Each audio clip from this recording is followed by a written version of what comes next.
Hello students, today's topic is consumption function only. There are two type of consumption function, short run consumption function and a long run consumption function. Sometimes in CBSE, they ask you the difference in between the both, right? So short run consumption function, right? Short run means the consumption function which is there for short time period. Whatever the equation we have done that is C is equal to C0 plus By.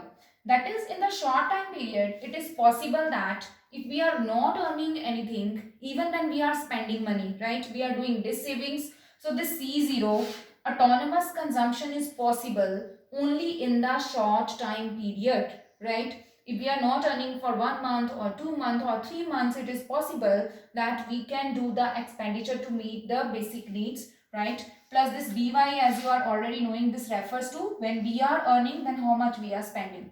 So in short time period, our expenditure or consumption is divided into two parts, when we are not earning plus when we are earning.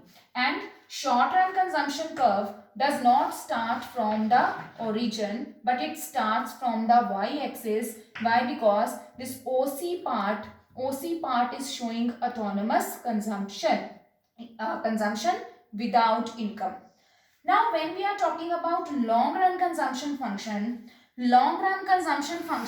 is only equal to, consumption is equal to By. Now here C0 is not there. C0, why it is not there? Because it is not possible for the long time period that we are not earning anything but still we are spending money, right? More than a year or more than 2 years, right? It cannot happen that you are not earning anything but still you are spending money. So in long time period, consumption is possible only when you are earning income. There is no autonomous consumption, right? So that is why long run consumption curve will start from the origin. What does this mean when it is starting from the origin? That when income is 0, consumption is also 0.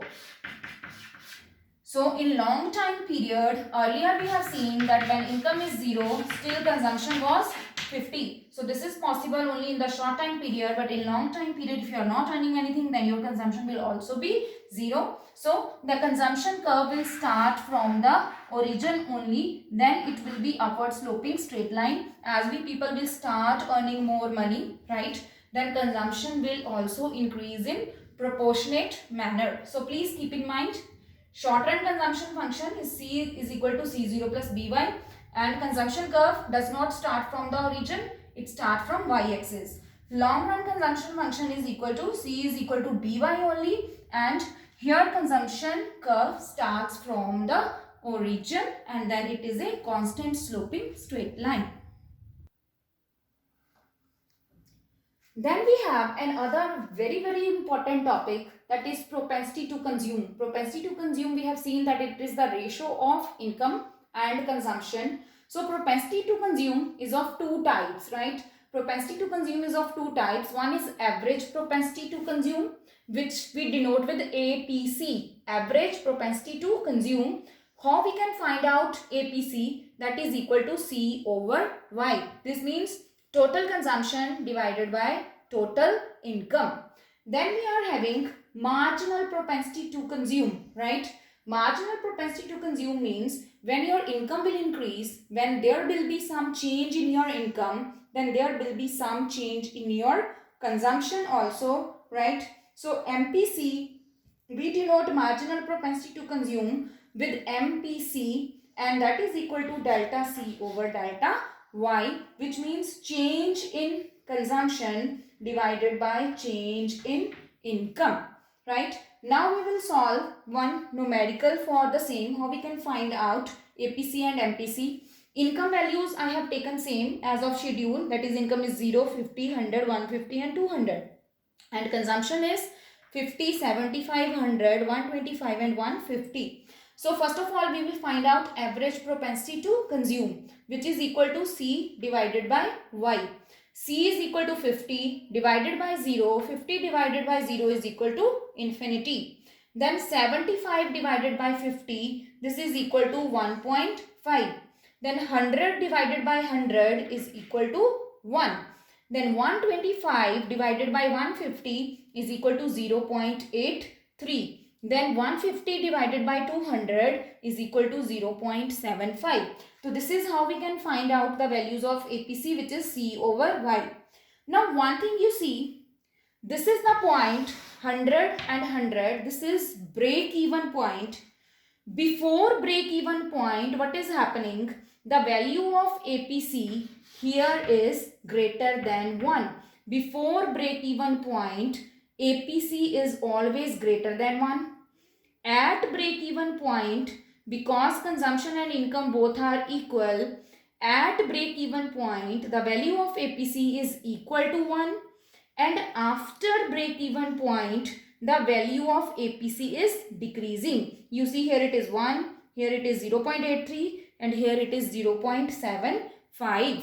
Why so? Why after break even point APC is decreasing? Why? Because when income increases, then consumption also increases, right? But from the same increase in income, we start doing savings also. So because savings will increase here, that is why the value of APC is decreasing and becoming less and less. Now, how to find out MPC from the same table? First of all, we will find out delta C. Delta C, you see, 75 to 50, how much change is there? 25. 100 to 75, how much change is there? 25. 125 to 100, how much change is there? Again 25. 150 to 125, how much change is there? Again 25. And how much income is changing? Income is changing every time 50. So every time delta C and delta Y is same, right? It is 25 over 50, 25 over 50, 25 over 50, again 25 over 50. So this is equal to 0.5. MPC, you can see it remains constant. The value of APC will decrease, right, after break even point, but the continuously it is decreasing. Here it is infinity, here it is 1.5, here it is 1. So continuously the value of APC is decreasing, right, but it is less than 1 after break even point, but the values of MPC is constant. Why? Because in the short time period, the consumption pattern of the human beings does not change. Within 1 or 2 months, the consumption pattern is not going to change, right? So that is why, because we are talking about here about short time period only, this let me specify you that when we are talking about Keynesian economics, we are talking about short time period only. So here, because we are talking about short time period, or in the short time period, consumption patterns are not going to change. So that is why MPC remains constant. Thank you.